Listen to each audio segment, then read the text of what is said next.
Il-Prim Ministru mexxej tal-Partit Laburista Robert Abela qal li l-Baġġett 2026 kien turija tal-fidi tal-Gvern l-essenzla tas-soċjetà tagħna huma l-familja u l-ekonomija. F'attività politika fil-Pjazza ta' Ħalaxaq, Dr. Abela fisser il-Baġġett għas-sena d-dieħla bħala l-aqwa wieħed ta' Gvern Laburista u fl-istorja tal-pajjiż. Dwar il-pensjonijiet, Dr. Abela qal li fil-waqt li ħadd ieħor qal li l-Gvern qassam daqs nofs ħobża, il-Gvern tab 100 miljun euro f'żidiet fil-pensjonijiet. Semma wkoll li l-Gvern qed isewwi dik li sejjaħ anomalija li Gvern Nazzjonalista ħoloq fl-2006 bejn pensjonanti li twildu qabel u wara l-1962. Dwar l-istudenti, Dr. Abela qal li waqt li ħadd ieħor ta' parir biex jitwaqfu l-istipendji, il-Gvern wieġeb billi żiedhom bi 15% għax qal li l-Gvern jemmen fil-potenzjal taż-żgħażagħ u tal-istudenti Maltin u Awċin. Semma wkoll li għax il-Gvern jifhem li l-istudenti Awċin għandhom sfidi akbar, il-Gvern żidilhom l-allowance għal 280 euro fix-xahar. Qal li fuq medja ta' 4 snin dan sa jammonta l-10,000 euro għal kull student Awċija u Awċija.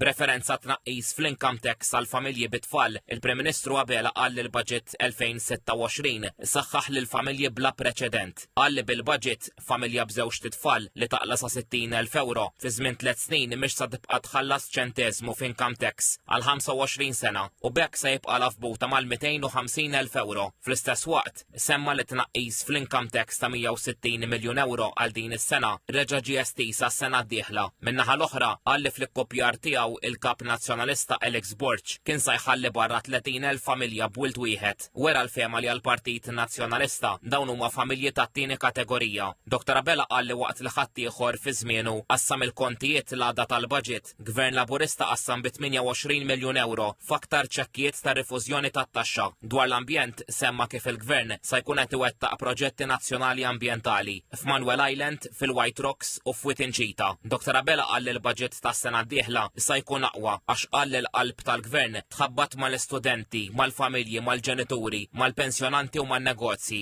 Il-Prim Ministru Abela refera wkoll għall-eżitu tas-sentenza tal-arbitraġġ dwar il-konċessjoni ta' 3 sptarijiet. Qal li b'dak li ħareġ mid-deċiżjoni tal-ICC iż-żejt tela f'wiċċ l-ilma għax qal l-ogħla Tribunal tal-Arbitraġġ fid-dinja iċċertifika li dak kollu li ilu jipprova jgħid il-Partit Nazzjonalista mill-2023 kien dik li sejjaħ gidba ċertifikata. Dr. Abela qal li gidba l-isteward ħarbu b'400 miljun euro u qal li għal kull ċenteżmu li l-Gvern ħallas ħa servizz lura u b'valur ġust.